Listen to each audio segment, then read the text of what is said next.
നമസ്കാരം. മലയാളി വാർത്തയിലേക്ക് സ്വാഗതം. കഴിഞ്ഞ ദിവസം കോഴിക്കോട് ബാലുശ്ശേരിയിൽ പിതാവിനെ മകൻ വെട്ടിക്കൊലപ്പെടുത്തിയ കേസ്, ആ സംഭവവുമായി ബന്ധപ്പെട്ടുള്ള കൂടുതൽ വിവരങ്ങൾ പുറത്തു വരികയാണ്. ഈ മകൻ, അതായത് പിതാവിനെ കൊലപ്പെടുത്തിയ ശേഷം മകൻ സുധീഷ് മോതിരവും കവർന്നു. പിതാവിൻ്റെ പനായി ചണോറ അശോകനെയാണ് മകൻ സുധീഷ് തിങ്കളാഴ്ച രാത്രി കൊലപ്പെടുത്തിയത്. കൊലപാതകത്തിന് ശേഷം അശോകന്റെ 2 മോതിരങ്ങളിൽ ഒന്നാണ് സുധീഷ് മോഷ്ടിച്ചത്. സ്വർണമാണെന്ന് കരുതി ബാലുശ്ശേരിയിലെ കടയിൽ ഇത് വിൽക്കാൻ വേണ്ടി ഇയാൾ വന്നു.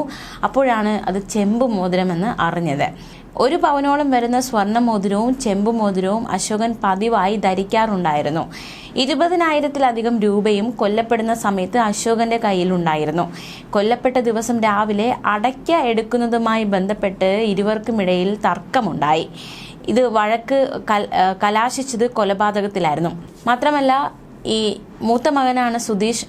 മൂത്ത മകനാണ് പിതാവിനെ കൊലപ്പെടുത്തിയിരിക്കുന്നത്. 2015 ഇളയ മകൻ അമ്മയെ കൊലപ്പെടുത്തിയിരുന്നു.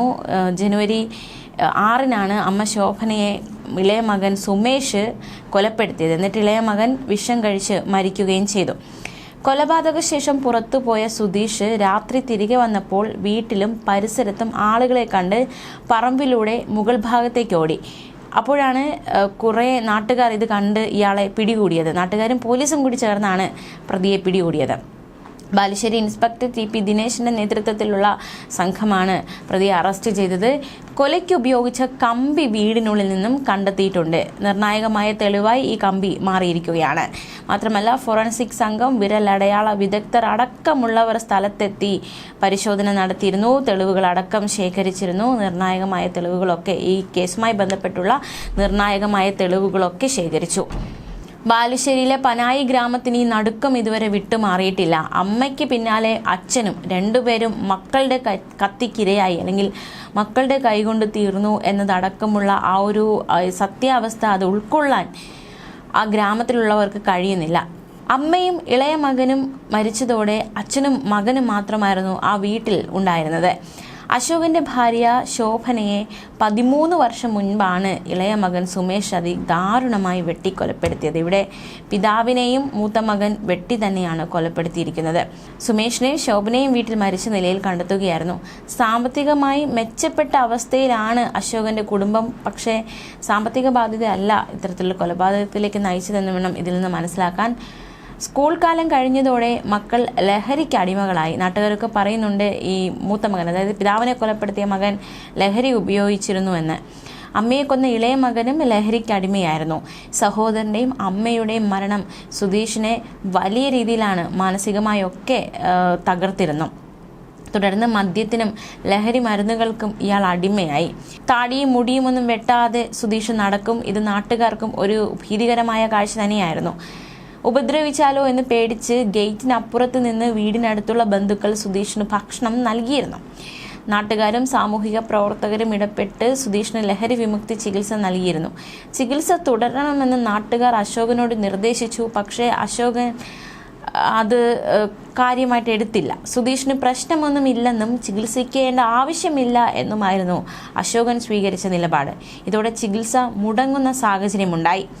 മദ്യം വാങ്ങുന്നതിനാവശ്യമായ പണത്തിന് വേണ്ടി അശോകനും സുധീഷും തമ്മിൽ പ്രശ്നങ്ങൾ ഉണ്ടായിരുന്നു എന്നാണ് അടുപ്പക്കാരൊക്കെ പറയുന്നത്. ഈ കാര്യത്തിൽ അച്ഛനും മകനും തമ്മിൽ വഴക്കു കൂടിയിരുന്നു എന്നതടക്കമുള്ള വിവരങ്ങൾ പുറത്തു വരുന്നുണ്ട്. അശോകനെ ആദ്യമായിട്ടല്ല ഈ മകൻ ആക്രമിക്കുന്നത്. നേരത്തെയും അശോകനെ, അതായത് സ്വന്തം പിതാവിനെ സുധീഷ് ആക്രമിച്ചിരുന്നു. അന്ന് അശോകന്റെ വലത് കൈക്ക് കുത്തേറ്റിരുന്നു. അതായത് നേരത്തെ ഇത്തരത്തിലൊരു കൊലപാതക ശ്രമം എന്ന് വേണമെങ്കിൽ പറയാം, ഇത്തരത്തിലൊരു ആക്രമണമൊക്കെ ഇയാൾ നടത്തിയിരുന്നു. അന്ന് അശോകന്റെ വലത് കൈക്ക് കുത്തേൽക്കുകയും ചെയ്തിരുന്നു. അയൽവാസി ഇത് ആ കാഴ്ച കണ്ടു. അതായത് അശോകന് കുത്തേൽക്കുന്നത് അയൽവാസി കണ്ടു. അപ്പോൾ അദ്ദേഹത്തെ ഉടനെ തന്നെ ആശുപത്രിയിൽ കൊണ്ടുപോയി. അതുകൊണ്ട് മാത്രമാണ് അദ്ദേഹം അന്ന് രക്ഷപ്പെട്ടത്. അച്ഛനും മകനും തമ്മിൽ പണത്തിന്റെ പേരിൽ നിരന്തരം വഴക്കുണ്ടായിരുന്നു എന്നാണ് നാട്ടുകാർ പറയുന്നത്. കഴിഞ്ഞ ദിവസം സുധീഷ് തോട്ടത്തിൽ വീണ് അടയ്ക്ക പെറുക്കി ചാക്കിലാക്കി. ഈ അടയ്ക്ക വിൽക്കുന്നതുമായി ബന്ധപ്പെട്ട അച്ഛനും മകനും തമ്മിൽ രാവിലെ വഴക്കുണ്ടായി. ഈ വഴക്കാണ് ഒടുവിൽ കൊലപാതകത്തിലേക്ക് നയിക്കപ്പെട്ടത്. ഈ കൊലപാതകം നടത്തിയതിനു ശേഷം സുധീഷ് അങ്ങാടിയിലെത്തി അടയ്ക്കയും വിറ്റു എന്നതാണ് ഏറ്റവും ശ്രദ്ധേയമായ മറ്റൊരു കാര്യം. രാത്രി വീട്ടിൽ വെളിച്ചം കണ്ടില്ല. ഇതോടെ അശോകനെ അന്വേഷിച്ച് നാട്ടുകാർ വീട്ടിലെത്തി. അപ്പോഴാണ് കിടപ്പുമുറിയിൽ നിലത്ത് വെട്ടേറ്റ് മരിച്ച നിലയിൽ അശോകനെ കണ്ടത്. തുടർന്ന് സുധീഷിനെ പോലീസ് കസ്റ്റഡിയിലെടുത്തു. അശോകന് മൃതദേഹം പോസ്റ്റ്മോർട്ടത്തിനായി കോഴിക്കോട് മെഡിക്കൽ കോളേജ് ആശുപത്രിയിലേക്ക് മാറ്റുകയും ചെയ്തിരുന്നു. അതിക്രൂരമായ ഒരു വാർത്തയായിരുന്നത്. സ്വന്തം പിതാവിനെ മകൻ അതിദാരുണമായാണ് വെട്ടിക്കൊലപ്പെടുത്തിയത്. എന്തായാലും മാനസിക അസ്വാസ്ഥ്യം ഈ പ്രതി പ്രകടിപ്പിച്ചിരുന്നു, ലഹരി ഉപയോഗിക്കാറുണ്ടായിരുന്നു എന്നതടക്കമുള്ള വെളിപ്പെടുത്തലുകളൊക്കെ നാട്ടുകാർ നടത്തിയിട്ടുണ്ട്. എന്തായാലും വളരെ ദാരുണമായ ഒരു സംഭവമായി ഇത് മാറിയിരിക്കുകയാണ്. ഇപ്പോൾ നമ്മുടെ കേരളത്തിൽ കൊലപാതകങ്ങളൊക്കെ വർദ്ധിക്കുകയാണല്ലോ. പ്രത്യേകിച്ച് രക്തബന്ധങ്ങൾ തമ്മിലാണ് ഇത്തരത്തിൽ അങ്ങോട്ടും ഇങ്ങോട്ടും കൊലപ്പെടുത്തുന്നതും ചാകുന്നതും എല്ലാം എന്നതാണ് ഏറ്റവും ഭീതിജനകവും അതുപോലെ തന്നെ ആശങ്കാപരവും വേദനാജനകവുമായ കാര്യം. എത്രയോ കൊലപാതകങ്ങൾ നമ്മൾ കേട്ടിരിക്കുന്നു. അതായത് സ്വന്തം പിതാവിനെ മകൻ കൊലപ്പെടുത്തുന്നു, സ്വന്തം മാതാവിനെ മകൻ കൊലപ്പെടുത്തുന്നു, സ്വന്തം മാതാപിതാക്കളെ കൊലപ്പെടുത്തുന്ന മക്കളെ കൊലപ്പെടുത്തുന്ന മാതാപിതാക്കൾ. അങ്ങനെ ഈ വാർത്തകളൊക്കെ ഇപ്പോൾ സ്ഥിരമായി കൊണ്ടിരിക്കുകയാണ്. ഈ ഒരു നടുക്കമൊക്കെ കേരളത്തിൽ നിന്ന് സൃഷ്ടിക്കുന്നത് വലുതാണ്. അതായത് നമ്മളെപ്പോലുള്ള ഒരു വീട്ടിലാണല്ലോ ഈ ദുരന്തങ്ങളൊക്കെ സംഭവിച്ചിരിക്കുന്നത്, നമ്മളെപ്പോലെ ഒരു മനുഷ്യനാണല്ലോ ഇത്തരത്തിൽ കൊല്ലപ്പെട്ടിരിക്കുന്നത് എന്നതും നമ്മൾ മനുഷ്യരെ സംബന്ധിച്ച് സഹജീവി വർത്തിത്വമൊക്കെ ചിന്തിക്കുമ്പോൾ തീർച്ചയായിട്ടും നമുക്ക് വേദനയുളവാക്കുന്ന കാര്യം തന്നെയാണ്. മാത്രമല്ല ശ്രദ്ധേയമായ മറ്റൊരു കാര്യം, ഇവിടെ ലഹരിയും വളരെ വലിയൊരു വില്ലനായി മാറിയിട്ടുണ്ട്. നമ്മുടെ സമൂഹത്തിൽ ലഹരി ഉപയോഗമൊക്കെ വർദ്ധിക്കുന്നുണ്ട്. ലഹരിക്ക് അടിമയായി യുവാക്കൾ നശിച്ചു കൊണ്ടിരിക്കുന്ന കാഴ്ചയാണ് നമ്മൾ കണ്ടുകൊണ്ടിരിക്കുന്നത്. ലഹരി ഉപയോഗിക്കുന്നു, സ്വയം നശിക്കുന്നു. മാത്രമല്ല ലഹരി ഉപയോഗിച്ചുകൊണ്ട് മറ്റുള്ളവരെ ഉപദ്രവിക്കുന്നു, മറ്റുള്ളവരെ വലിയ രീതിയിൽ ഉപദ്രവിക്കുകയും അവരെ കൊലപ്പെടുത്തുകയും സംഘർഷമുണ്ടാക്കുകയും ഒക്കെ ചെയ്യുന്നു. എത്ര സംഭവങ്ങളാണ് സമീപകാലത്ത് ലഹരിക്ക് അടിമയായി ചെയ്തു കൂട്ടിയത് റിപ്പോർട്ട് ചെയ്യപ്പെട്ടത്. തീർച്ചയായിട്ടും ലഹരിക്കെതിരെ വലിയ രീതിയിലുള്ള ഒരു പോരാട്ടം നടത്തേണ്ടുന്ന സാഹചര്യം തന്നെയാണ്.